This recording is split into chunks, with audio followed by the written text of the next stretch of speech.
Namaste Bhagini, you can start now. नमस्ते। अथ श्रीमन्नारायणीयं त्रयोदशं दशकं हिरण्याक्षवधवर्णनम्। हिरण्याक्षं तावत् वरद भवदन्वेषणपरं चरन्तं सावर्ते पयसि निजजङ्गा परिमिते भवद्भक्तो गत्वा कपटपटुधीर् नारदमुनिः शनैरुचे नन्दन् धनुजमपि निन्दं तव बलम् सा मायावी विष्णुर्हरति भवदीया वसुमती प्रभो कष्टं कष्टं किमिदमिति धेनाभिगदितः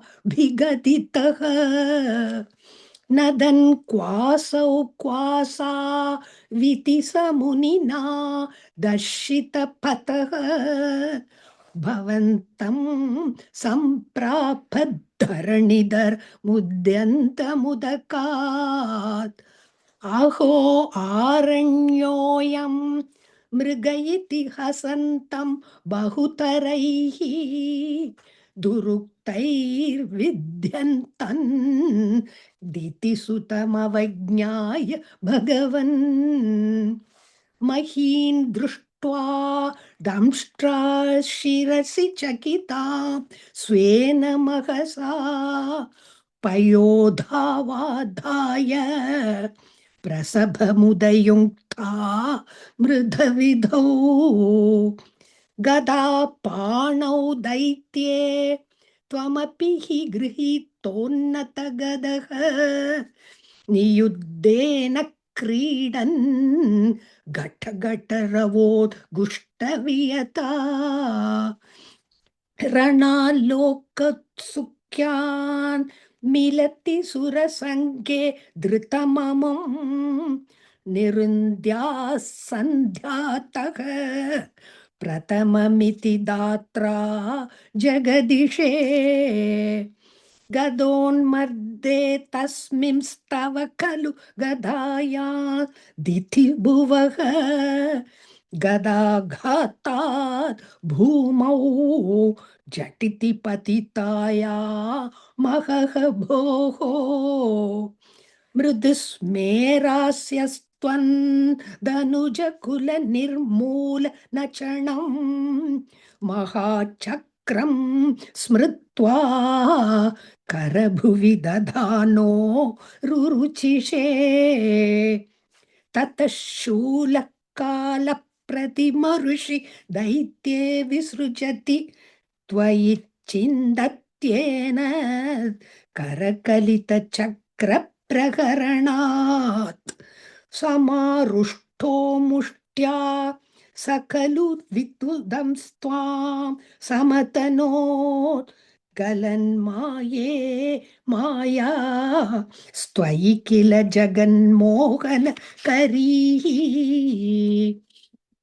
भवच्चक्रज्योतिष्कणलव निपातेन विधुते ततो माया चक्रे वितत घनरोषाधमनसं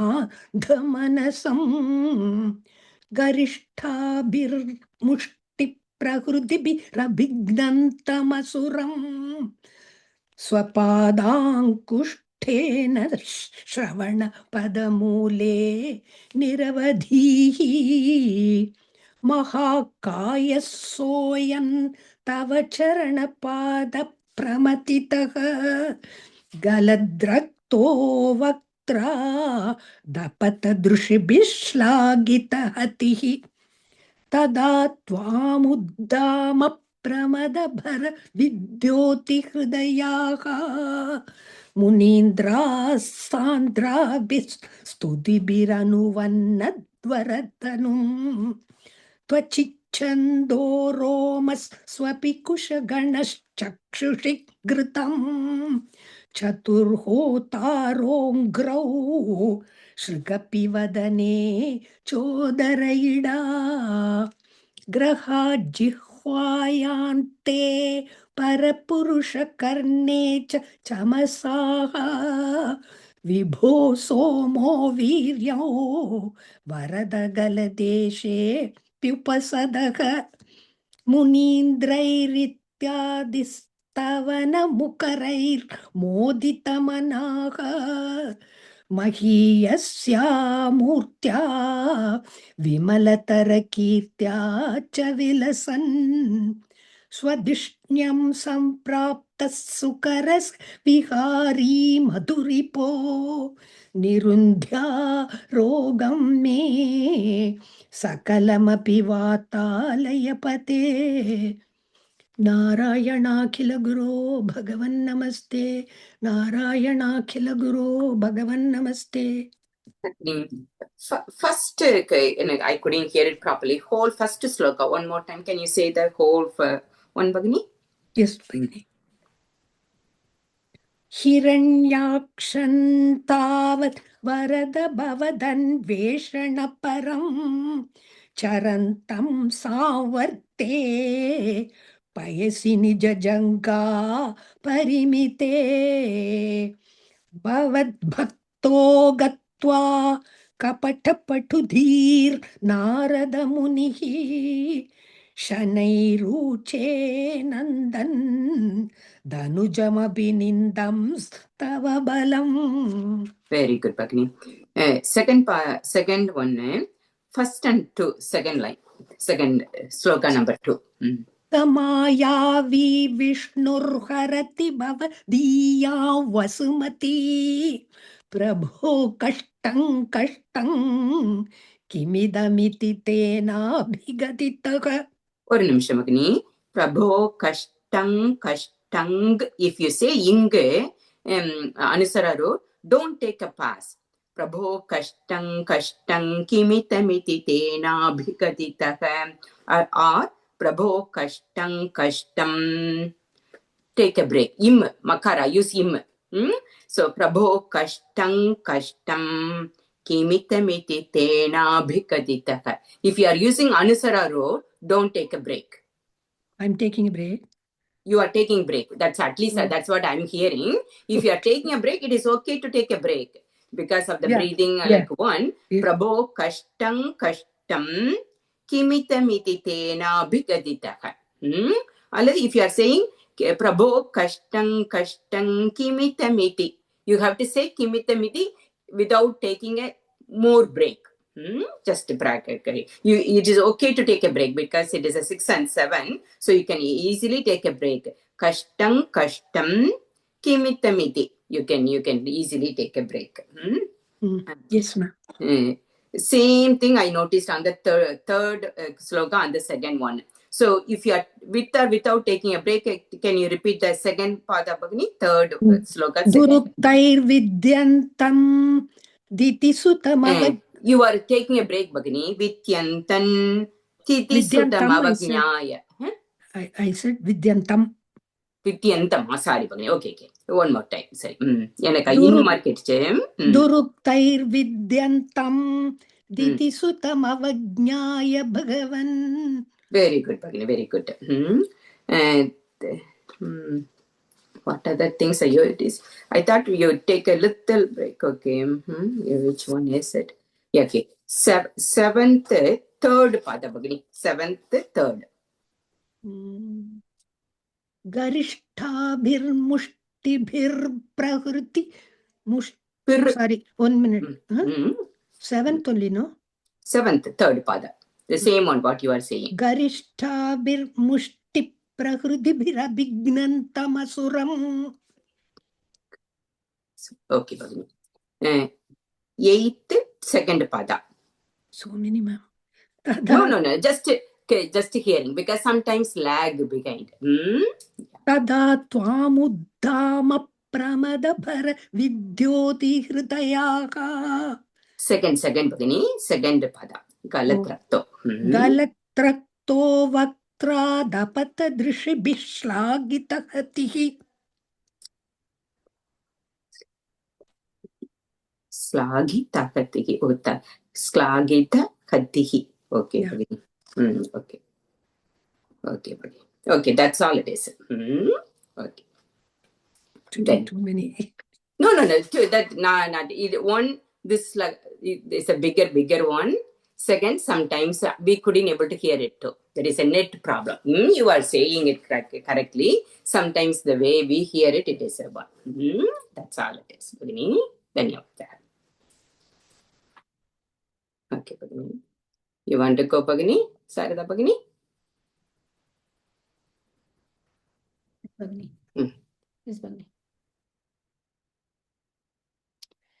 अथ त्रयोदशं दशकं हिरण्याक्षवधवर्णनम् हिरण्याक्षं तावद्वरदभवदन्वेषणपरं चरन्तं सावर्ते पयसि निजजङ्घा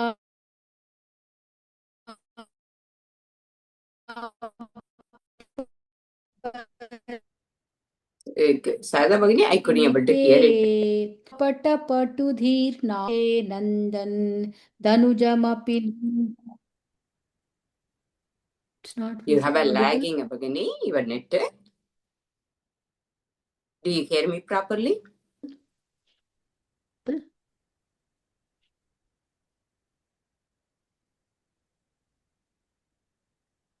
Am I not audible, Bhagini?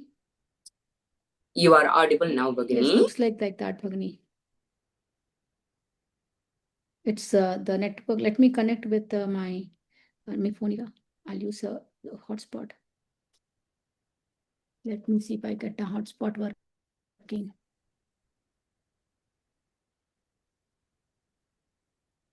Hotspot is also not strong. Only one sticker is there.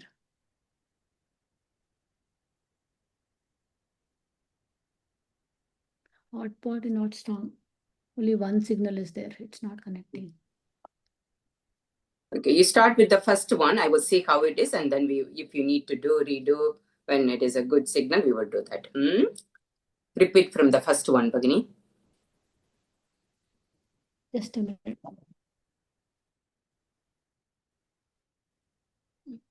Okay. हिरण्याक्षं तावद्वरदभवदन्वेषणपरं चरन्तं सावर्ते पयसि निजजङ्घापमिते भवद्भक्तो गत्वा कपटपटुधीर्नारदमुनिः शनैरुचे नन्दन् धनुजमपि निन्दं तव बलम् समायावि विष्णुर्हरति भवदीयां वसुमतीं प्रभो कष्टं किमिदमिति तेनाभिगदितः नदन् क्वासौ क्वासाविति स मुनिना दर्शितपथः भवन्तं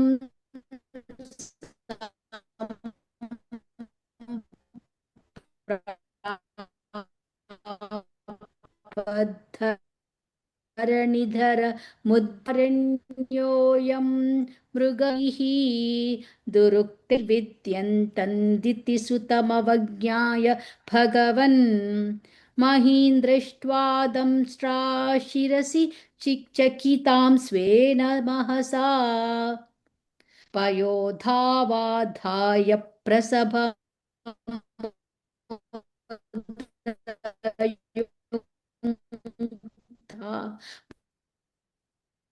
वृदविधौ ममपि हि गृहीते नियुद्धेन क्रीडन् घट रवोत्कृष्टवियता रणालोकौत्सुक्यान्मिलितः सुरसङ्घे द्रुतमुम्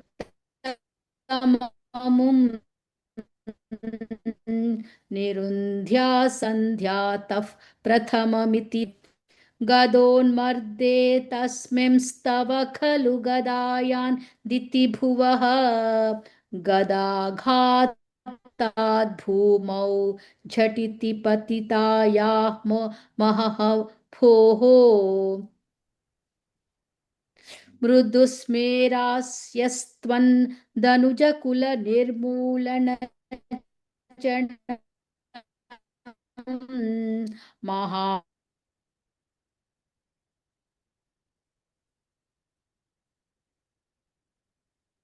चक्रं स्मृत्वा करभुवि दधानो रुरुचिषे ततः शूलङ्काल त्वयिच्छिप्रहरणात् समारुष्टो मुष्ट्या स खलु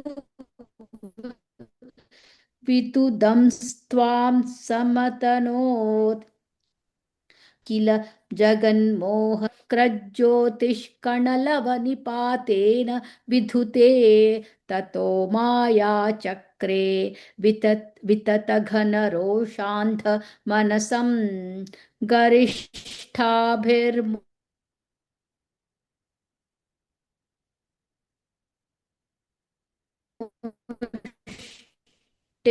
प्रहृतिभिरभिघ्नन्तमसुरम्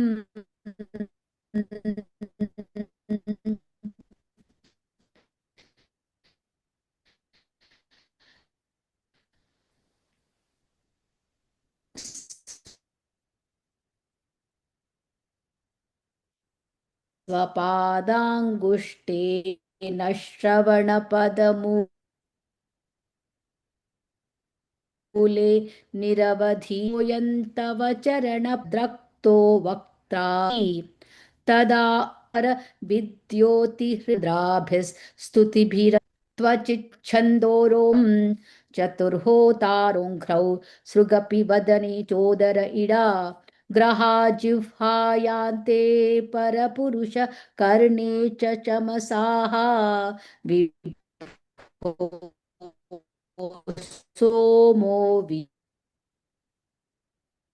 वीर्यौ वरदग मुनीन्द्रैरित्याह महीयस्या मूर्त्या विमलतरकीर्त्या च विलसन् स्वधिष्ण्यं सम्प्राप्तः सुखरसविहारी मधुरिपो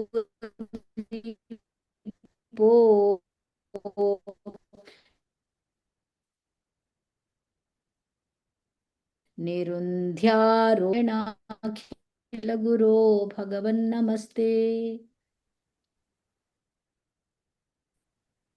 Bhagini, Sarada Bhagini, if you are hearing me, I couldn't able to hear it. Your net was Bhavani, can very you hear bad, me? Bhagini. Are you able to hear me? Yeah. When we do it on the 14th, you do this 13 and 14 Ayyo. yourself, Bhagini. Yeah. So you can, if you need to go for Okay, IP, today, go ahead I'll and do do on that. 14. Okay, Bhagini. And then when you are doing 14, we will do the Okay. 13 and 14 for you and 14 for Saraswati Bhagini. We do that. Okay, ಧನ್ಯವಾದ ಭಗಿನಿ. Okay, okay. Yeah, ಧನ್ಯವಾದ. ಧನ್ಯವಾದ. ಧನ್ಯವಾದ ಭಗಿನಿ. ಧನ್ಯವಾದ.